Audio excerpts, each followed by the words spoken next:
अभी भी मैं जाता हूँ गांव में तो कुछ लोग जो है वो जिक्र कर देते हैं कि अरे तुम्हारे दादा दादी बड़ी अच्छी जूतियां बनाते थे। कभी कभी उनको इस नजर से भी देखता हूँ कि शायद ये मुझे एहसास कराना चाह रहे हैं कि मैं कहां से आया हूं। मैं हूं तो वही जूता बनाने वाले का। तो मैं बताता हूं कि हाँ, मेरे दादा दादी बहुत अच्छा जूता बनाते थे, मैं बहुत अच्छा जूता चलाता हूं। तो अगर तुम अपनी हद से आगे बढ़ोगे तो जो जानवर की चमड़ी छीलते थे वो इंसान की चमड़ी भी छील लेंगे। कि आपके देवी देवताओं के पास इतने सारे हथियार हैं, इन हथियारों का इस्तेमाल किसके प्रति करते हैं? वो किसके खिलाफ इन हथियारों का इस्तेमाल कर रहे हैं? और अगर इनके पास हथियार हैं तो अब जब लड़ाइयां हो रही हैं देशों के बीच में, तो वो क्यों नहीं आ जाते लड़ने के लिए? वो क्यों नहीं टैंक उठा लेते हैं, ये छोड़ देते हैं तीर धनुष और टैंक ले लें, हथियार ले लें, आप आधुनिक हथियारों के साथ हमारी मदद करने के लिए क्यों नहीं आते हैं? वो सिर्फ इस बात का दस्तावेज नहीं है कि यहां पर कानून का राज होगा, वो इस बात का दस्तावेज है कि वो मुझे इंसान मानेगा। वो मुझे कहेगा कि मैं बराबर हूं, मेरे मां बाप बराबर हैं, मेरी औलाद बराबर रहेगी। तुम मेरे साथ मेरी जाति के आधार पर भेदभाव नहीं कर सकते, तुम मुझे जाति की गाली नहीं दे सकते। जिसके छूने से लोग अपवित्र हो जाते थे, जिसके रास्ते पर चलते हुए कहा जाता था कि घुंघरू बांध के चलो ताकि तुम्हारी आवाज आएगी तो दूर से हम लोग अलर्ट हो जाएंगे, तुम्हारी छाया हमारे ऊपर पड़ेगी तो हम अपवित्र हो जाएंगे, काला धागा बांध के रखो, दोपहर में जाओ। उस व्यक्ति को इस देश की संसद में जाने का अधिकार मिला, इस देश की न्यायपालिका में जाने का अधिकार मिला, इस देश के मुख्य चौक चौराहे पर जाने का अधिकार मिला। यह बदल गया है हमारे बाबा साहब डॉक्टर अंबेडकर के संविधान से। जो ये कहता था कि मैं अगर मुंह से राम का नाम ले लूं तो मेरी जीभ को काट दो, मैं अगर कहीं से गुजर रहा हूं और मैंने कहीं पे जो है मंत्रोच्चारण सुन लिया, वेदों की कहीं वाणी चल रही थी वो मैंने सुन ली गलती से, तो मेरे कान में शीशा पिघला के डाल दो, मुझे मार डालो। मैंने हाथ अगर उठा दिया किसी ब्राह्मण की तरफ तो मेरा हाथ काट दो, मैंने पैर से लात मारी तो मेरा पैर काट दो, मैं उनकी जगह पर बैठ गया तो मेरे जो है मेरी पिटाई कर दो। ये विधान जब चल रहा था, बाबा साहेब डॉक्टर अंबेडकर को जब मौका मिला, संविधान में एक कलम से उन्होंने सारे विधानों को खत्म कर दिया। हमारे लोग फाइटर लोग हैं। आपने हमें जंगल में बाहर फेंक दिया गांव की दूसरी तरफ कि वहां हवा के साथ भी तुम्हारी बदबू हमारी तरफ ना आए। हम वहां जंगली जानवरों से लड़ते लड़ते बच गए। आपने हमें कुएं का पानी पीने नहीं दिया तो हमने प्रदूषित पानी को, खराब क्वालिटी के पानी को पिया, हम बच गए। अब मरेंगे नहीं, हम लोग लड़ेंगे। तो छत्तीसगढ़िया सबसे बढ़िया, ये सुनते थे हम लोग। और मैं पहली बार छत्तीसगढ़ में आया हूं तो आने के बाद कहूंगा बिलासपुरिया सबसे बढ़िया। शाबाश, बहुत शानदार कार्यक्रम आपका। आज जब मैं आपके यहां बिलासपुर में आया तो उस समय जब मैं एरोप्लेन से नीचे उतर रहा था, जहाज से नीचे उतर रहा था, तो एक किस्सा मुझे याद आया। बाबा साहब डॉक्टर अंबेडकर जब बहुत छोटे थे तब उनके पिता जो है वो, क्योंकि नौकरी चली गई थी तो कमाई के लिए वो कोरेगांव में शिफ्ट हो गए, वहां पर काम करने लगे। तो बाबा साहेब डॉक्टर अंबेडकर अपने भाइयों के साथ उनसे मिलने के लिए जाते हैं। उनको बता दिया जाता है कि आपको कौन सी ट्रेन से कहां आना है, और बाबा साहेब अपने भाइयों के साथ मिलके जब अपने पिता से मिलने के लिए जाते हैं, उस समय ट्रेन से उतरने के बाद उनको बैलगाड़ी का इंतजार करना होता है। लेकिन कोई बैलगाड़ी उनको ले जाने के लिए तैयार नहीं होती, क्योंकि उनकी जाति अछूत कही जाने वाली जाति, महार जाति, कि इनको टच किया तो हम लोग जो हैं वो अधर्मी हो जाएंगे, पाप लगेगा हमको। कोई ले जाने को तैयार नहीं हुआ।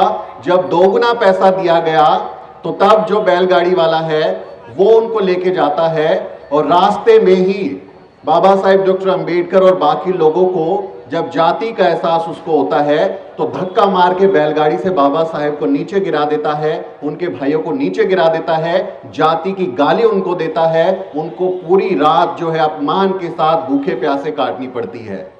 तो बाबा साहेब डॉक्टर अंबेडकर जब बैलगाड़ी से उनको धक्का दिया गया तब इस देश में मनु का राज था, घटिया मनु की व्यवस्था थी जो बाबा साहेब डॉक्टर अंबेडकर को बैलगाड़ी से धक्का दे दिया। और आज हमारे बाबा साहेब डॉक्टर अंबेडकर का संविधान लागू है, उनका राज कायम है। आज मैं उनकी मानस संतान, आप उनकी मानस संतान बैलगाड़ी छोड़िए हवाई जहाज से चलते हैं। तो ये बदला है, ये बदला है बाबा साहेब डॉक्टर अंबेडकर से पहले और उनके बाद में जब संविधान आज के दिन लागू हुआ।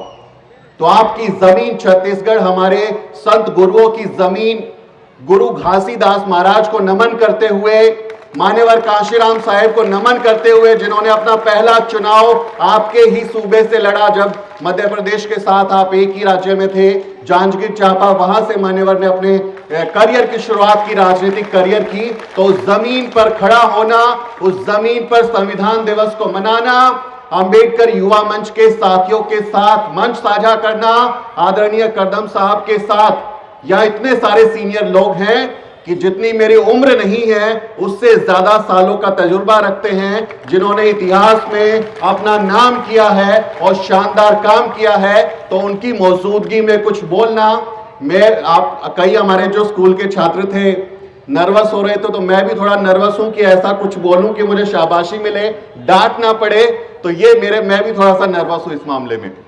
तो आप सबके बीच आना मुझे बेहद खुशी दे रही है कि संविधान दिवस जो एक दस्तावेज है, वो सिर्फ इस बात का दस्तावेज नहीं है कि यहां पर कानून का राज होगा, वो इस बात का दस्तावेज है कि वो मुझे इंसान मानेगा, वो मुझे कहेगा कि मैं बराबर हूं, मेरे माँ बाप बराबर हैं, मेरी औलाद बराबर रहेगी, तुम मेरे साथ मेरी जाति के आधार पर भेदभाव नहीं कर सकते, तुम मुझे जाति की गाली नहीं दे सकते, तुम मुझे नौकरी से नहीं निकाल सकते, तुम मुझे बाबा साहेब डॉक्टर अंबेडकर की तरह क्लासरूम से बाहर बैठकर नहीं पढ़ा सकते। इस बात की गारंटी है भारत का संविधान। तो बाबा साहेब डॉक्टर अंबेडकर ने जो काम किया, उसकी बदौलत आज हम पूरी दुनिया में अपना नाम कर रहे हैं।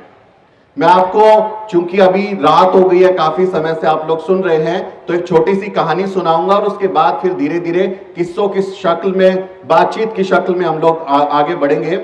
परेशान ना हो, जल्दी खत्म कर दूंगा, खाना खाना है, मुझे भी भूख लगी है। एक बार 4 दोस्त होते हैं। ये कहानी मैं आपको इसलिए सुना रहा हूं ताकि आप इस देश की व्यवस्था, जिस पर करदम साहब जो जिक्र कर रहे थे, वो तथ्य बता रहे थे कि कैसे हमारे लोगों के साथ उनकी अकमारी होती है, उनका शोषण होता है, उनको परेशान किया जाता है। एक कहानी के जरिए मैं उस दुष्ट, घटिया, मनुवादी व्यवस्था की, ब्राह्मणवादी व्यवस्था की आपको उसकी सच्चाई बताने की कोशिश कर रहा हूं कि एक बार 4 दोस्त होते हैं, हॉस्टल में रहते हैं। चारों दोस्त अलग अलग जाति के, एक ब्राह्मण समाज का, एक ठाकुर समाज का, एक बनिया समाज का, और एक हमारा दलित, बहुजन, शूद्र, अति शूद्र, मूल निवासी, इतने सारे नाम है हमारे। उस समाज का एक व्यक्ति, हमारा बहुजन समाज का एक व्यक्ति। चारों रात भर बैठ के बात कर रहे थे, किस्से चल रहे थे, कोई कहानियां बता रहे थे। आधी रात बीत गई तो उनको भूख लगी। अब भूख लगी, आजकल आप लोग तो मैगी बना के खा लेते हैं, नूडल बना लेते हैं। वो कहते हैं भाई क्या बनाया जाए रात में, तो तैयारी होती है खीर बनाने की, कि चलिए खीर बनाते हैं, खीर बनाएंगे और सब लोग साथ बैठकर खाएंगे, भूख को मिटाएंगे। तो खीर बनाने के लिए तो कोई चावल लेकर आएगा, कोई जो है दूध लेकर आएगा, कोई लकड़ी जलाएगा, कोई बाकी किशमिश मेवा लेकर आएगा। मिलकर सबने थोड़ा थोड़ा उसमें योगदान दिया और खीर बनाने की तैयारी हो गई। चारों लोग मिलकर खीर बना रहे हैं, किसी ने कुछ काम किया, किसी ने कुछ काम किया, और जब खीर बनकर तैयार हो गई तो बड़ी अच्छी उसमें से खुशबू आ रही थी। तो सब लोग जो है बेकरार थे कि अब तो खीर मिलेगी, भूख मिटेगी, बड़े खुश थे सबके सब। अब कायदे से खीर बन गई, सबको मिल जानी चाहिए, यही न्याय है, यही हालात है कि भाई आपको खीर बन गई तो मिल जानी चाहिए। अब चतुराई देखिए, आप जो है ब्राह्मणवादी व्यवस्था का अंदाजा लगाइए कि हमारे ब्राह्मण समाज के जो दोस्त हैं वो कहते हैं, जो जिसको हम कह सकते हैं कि मक्कारी, चतुराई, किसी का हक कैसे मारा जाता है, वो कहते हैं कि देखो भाई खीर तो बन गई है, लेकिन खीर उसी को मिलेगी जिसको एक शर्त पूरी करनी होगी।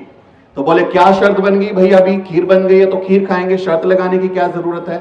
तो वो कहते हैं कि देख खीर बन गई है, इसको आप रात में ऐसे कैसे छोड़ दो, खाओ मत, इसको ऐसे ही रख दो, और फिर सुबह उठ के आपको बताना है कि किसको सबसे अच्छा सपना आया है।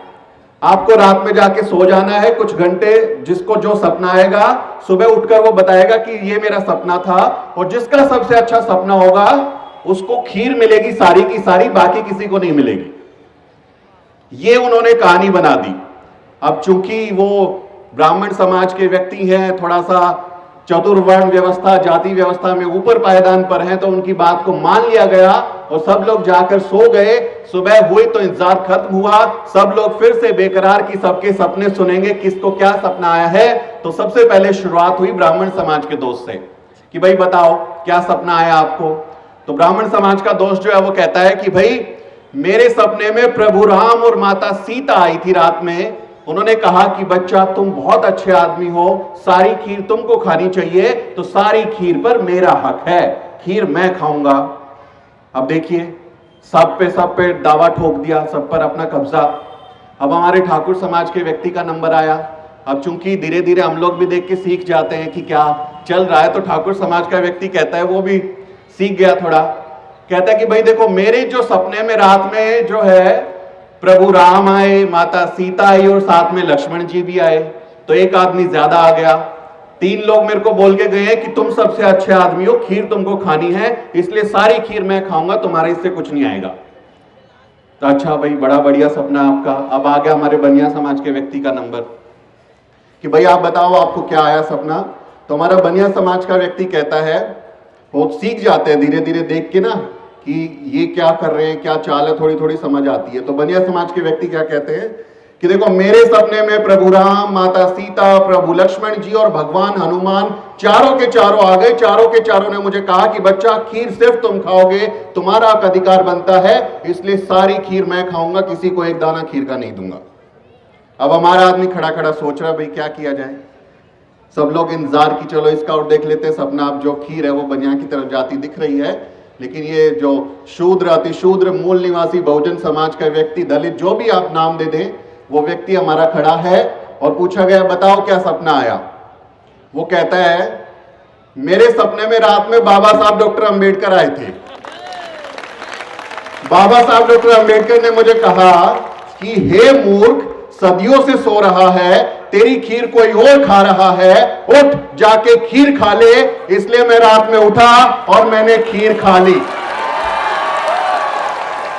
तो हमें अपने हिस्से की खीर खानी है, उनके बहकावे में नहीं आना है कि वो जो हमको कहानी पढ़ाएंगे, जो वो झूठी बातें बताएंगे, उसमें हम फंस जाएं और उनकी बात को मान लें और अपनी खीर किसी और को दे दें। वो काम हमको नहीं करना है। हम अपने हिस्से की खीर ना किसी को खाने देंगे और कोई हमको बहकाएगा तो वो भी हम करने नहीं देंगे।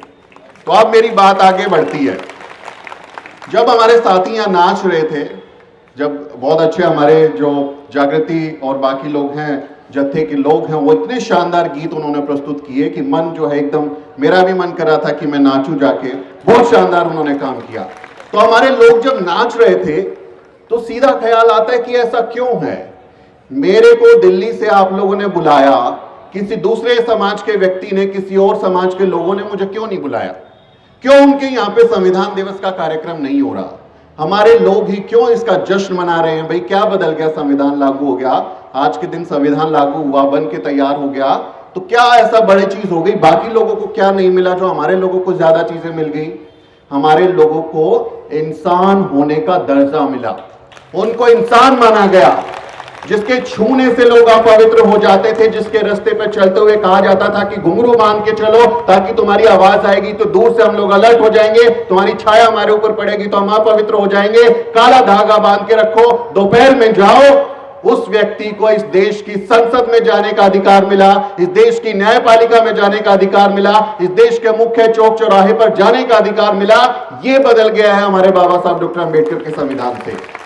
जो ये कहता था कि मैं अगर मुंह से राम का नाम ले लूं तो मेरी जीभ को काट दो, मैं अगर कहीं से गुजर रहा हूं और मैंने कहीं पे जो है मंत्रोच्चारण सुन लिया, वेदों की कहीं वाणी चल रही थी वो मैंने सुन ली गलती से, तो मेरे कान में शीशा पिघला के डाल दो, मुझे मार डालो। मैंने हाथ अगर उठा दिया किसी ब्राह्मण की तरफ तो मेरा हाथ काट दो, मैंने पैर से लात मारी तो मेरा पैर काट दो, मैं उनकी जगह पर बैठ गया तो मेरे जो है मेरी पिटाई कर दो।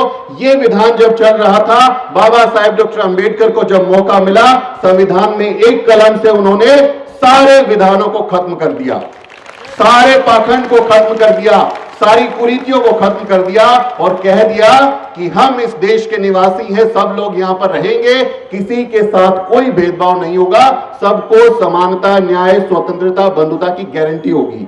तो इसलिए हम लोग इसको सेलिब्रेट करते हैं कि जब ये 26 जनवरी 1950 से पहले इस देश में नहीं था, तब हमारी क्या हालत थी आप गूगल कर लीजिए, आपको 70 साल 75 साल पहले के फोटोग्राफ कुछ मिल जाएंगे।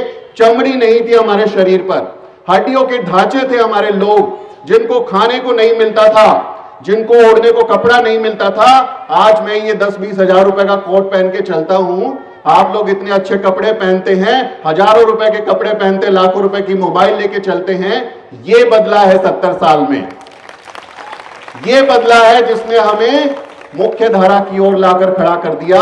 जिसको बैलगाड़ी से धक्का देते थे, आज वो हेलीकॉप्टर जहाज में उड़ रहे हैं। ये बदला है 70 साल में। मेरे दादा जो हैं, मेरे दादा और दादी गांव में वो चमड़े का काम करते थे। चमड़ा छीलते थे जानवर का, मरे हुए जानवर का, और उसकी जो है जूतियां बनाकर बेचते थे। अभी भी मैं जाता हूं गांव में तो कुछ लोग जो है वो जिक्र कर देते हैं कि अरे तुम्हारे दादा दादी बड़ी अच्छी जूतियां बनाते थे। तो मैं कभी कभी उनको इस नजर से भी देखता हूं कि शायद ये मुझे एहसास कराना चाह रहे हैं कि मैं कहां से आया हूं। मैं हूं तो वही जूता बनाने वाले का। तो मैं बताता हूं कि हाँ, मेरे दादा दादी बहुत अच्छा जूता बनाते थे, मैं बहुत अच्छा जूता चलाता हूं। तो अगर तुम अपनी हद से आगे बढ़ोगे तो जो जानवर की चमड़ी छीलते थे वो इंसान की चमड़ी भी छील लेंगे। तो हमारे लोग जो हैं वो कायर लोग नहीं हैं, हमारे लोग फाइटर लोग हैं। मैं हमेशा कहता हूं, हमेशा इस बात को कहता हूं गर्व के साथ में कि आपने इतिहास में कितनी बार कोशिशें की कि हमको खत्म कर दो, हमको मिटा दो। आपने हमें मरे हुए जानवर की चमड़ी उतारने के लिए मजबूर किया, आपने हमें सफाई करने के लिए मजबूर किया, मलमूत्र उठाने के लिए मजबूर किया। हम लोग बच गए, मरे हुए जानवर की चमड़ी, उसका मांस खा के हम बच गए। आप जो है तुलसीदास राम की मुर्दैया पढ़िए, ओम प्रकाश वाल्मीकि की जूठन पढ़िए, समझ में आएगा कि किस पीड़ा के साथ हमारे लोग रहे, लेकिन बच गए। आपने हमें जंगल में बाहर फेंक दिया गांव की दूसरी तरफ कि वहां हवा के साथ भी तुम्हारी बदबू हमारी तरफ ना आए। हम वहां जंगली जानवरों से लड़ते लड़ते बच गए।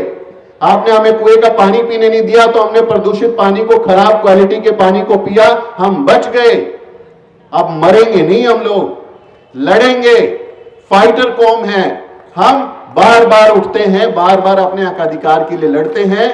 इसलिए ये डरने की जरूरत नहीं है कि ये लोग अगर कल को हिंदू राष्ट्र घोषित कर देते हैं इस देश को तो हम खत्म हो जाएंगे, हमारा क्या होगा। हम ऐसे कौम के लोग हैं, फाइटर कौम के लोग हैं जो कभी खत्म नहीं हो सकती। हम बार बार उठेंगे अन्याय के खिलाफ और बार बार अपने हक अधिकार के लिए लड़ाई करेंगे।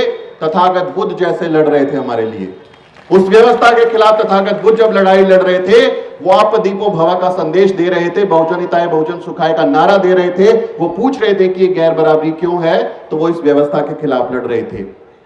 गुरु, हमारे संत गुरु, उन्होंने लड़ाई लड़ी। संत रविदास महाराज, मानुषता को खात है रैदास जात का रोग। ये जब बीमारी वो जाति को बताते हैं, जात जात में जात है जो केतन के पात, रैदास मनुष्य ना बन सके जब तक जात ना जात। गुरु घासीदास महाराज जो उस ब्राह्मणवादी व्यवस्था को सीधे चैलेंज करते हैं, नकारते हैं ब्राह्मणवादी व्यवस्था को और एक ऐसे धर्म के, ऐसे पंथ की, सतनामी समाज की स्थापना करते हैं जो ब्राह्मणवाद को नकारता है, तो वो उस ब्राह्मणवादी व्यवस्था न्याय के खिलाफ लड़ने का काम करते हैं। हमारे संत कबीर वो हमें प्रेरणा देते हैं, जो तू बामन बामनी जाया आन बाट का है ना आया। वो पूछते हैं कि हे ब्राह्मण, तुम कहते हो कि मैं श्रेष्ठ हूं, तो तुम उसी रास्ते से कैसे पैदा हो गए जिस रास्ते से मैं पैदा हुआ हूं, जवाब दो। तो हमारे संत कबीर इस व्यवस्था के खिलाफ लड़ रहे हैं। हमारे राष्ट्रपिता ज्योतिबा फूले, जब उनको मौका मिला उन्होंने इस देश में व्यवस्था को बदल कर रख दिया। माता सावित्री माई, उन्होंने मिलकर जो गोबर झेला, उन पर कीचड़ फेंका गया, उनकी हत्या के प्रयास किए गए, लेकिन उन्होंने इस देश की लड़कियों की तकदीर बदल दी। उन्होंने स्कूल खोले, व्यवस्था के खिलाफ लड़ाई लड़ी और कहा कि आप जो इस ब्राह्मणवादी व्यवस्था को मानना छोड़ दीजिए और आपस में भाईचारा बढ़ाइए। हमारे जो पेरियार साहब हैं लगातार लड़ते रहे, कई बार जेल गए। वो कहते थे कि ये जो आपके देवी देवता हैं, पेरियार साहब ने बहुत अच्छी बात बोली कि आप कहते हैं कि आपके देवी देवताओं के पास इतने सारे हथियार हैं, इन हथियारों का इस्तेमाल किसके प्रति करते हैं, वो किसके खिलाफ इन हथियारों का इस्तेमाल कर रहे हैं। और अगर इनके पास हथियार हैं तो अब जब लड़ाइयां हो रही हैं देशों के बीच में, तो वो क्यों नहीं आ जाते लड़ने के लिए, वो क्यों नहीं टैंक उठा लेते हैं, ये छोड़ देते हैं तीर धनुष और टैंक ले लें, हथियार ले लें, आप आधुनिक हथियारों के साथ हमारी मदद करने के लिए क्यों नहीं आते हैं, सवाल उठाते हैं। बाबा साहेब डॉक्टर अंबेडकर, जिस व्यक्ति को मैं अक्सर इस बात को कहता हूं कि जो हमारे लोग हैं ना, बहुत टैलेंट है उनमें। हमारे बच्चे अब पहली पीढ़ी के, दूसरी पीढ़ी के बच्चे हैं जो स्टेज पर खड़े होकर जब बोलते हैं, भले ही कॉन्फिडेंस थोड़ा इधर उधर हो जाता है, लेकिन ये शुरुआत है पहली दूसरी पीढ़ी के लोग हैं जो आपको सीधी चुनौती दे रहे हैं। जब 5-6 पीढ़ी में हम लोग भी आगे बढ़ जाएंगे तो आपको पैर रखने की जगह नहीं मिलेगी, आप डर जाओगे। तो ये हम लोग सीखते हैं। हमारे बाबा साहब डॉक्टर अंबेडकर को क्या किया आपने उनको क्लासरूम से बाहर बैठ के पढ़ाया, धक्का दे देते, क्लासरूम में घुसने नहीं देते थे उनको, बाहर बैठते थे और वहां से बैठ के वो देखते थे कि मास्टर जी क्या पढ़ा रहे हैं, क्या सिखा रहे हैं। और फिर क्या हुआ, वो व्यक्ति इस देश का सबसे पढ़ा लिखा आदमी बन गया, सबसे ज्यादा पढ़ा लिखा आदमी बन गया। तो हमको सिर्फ एक मौका चाहिए, सिर्फ एक जेंटल पुश चाहिए। हमको जब मौका मिलता है तो हम चमकते हैं और हम अपने आप को साबित करते हैं, क्योंकि हमको मौके नहीं दिया, आपने हमारे हिस्से का मौका छीन लिया, इसलिए अब हम अपने मौके खुद बना रहे हैं। हमारे पुरखों ने जो काम किया है उनकी विरासत को संभालते हुए, उनको याद करते हुए हम अपने समाज के साथ हैं। ये काम हम लोग करेंगे तो डरेंगे नहीं, आप चाहे कुछ भी करते रहिए। साथियों, अगर आपको द न्यूज वीक का काम पसंद है और आप चाहते हैं कि हम यूं ही अम्बेडकरवादी पत्रकारिता करते रहें तो हमारी आर्थिक मदद जरूर करें। आप अपनी स्क्रीन पर दिखाई दे रहे इस QR कोड को स्कैन करें और न्यूज वीक फाउंडेशन के खाते में अपनी दान की राशि भेजें। QR कोड के अलावा आप UPI के जरिए भी मदद कर सकते हैं। आप हमारी UPI ID newsweek@YesBank पर भी मदद भेज सकते हैं। इसके अलावा आप हमारे अकाउंट में भी मदद भेज सकते हैं। खाते का नाम है News Week Foundation, account number है 02358800000640। IFSC कोड है YesB000235। बैंक का नाम यस बैंक है और ब्रांच है नेहरू पैलेस, दिल्ली। आप डोनेशन के एवज में इनकम टैक्स में भी छूट पा सकते हैं। डोनेशन की रसीद पाने के लिए ट्रांजैक्शन का स्क्रीनशॉट हमें भेजें। टाइप करें डोनेशन स्पेस आपका नाम और हमें 8595794224 पर व्हाट्सएप करें।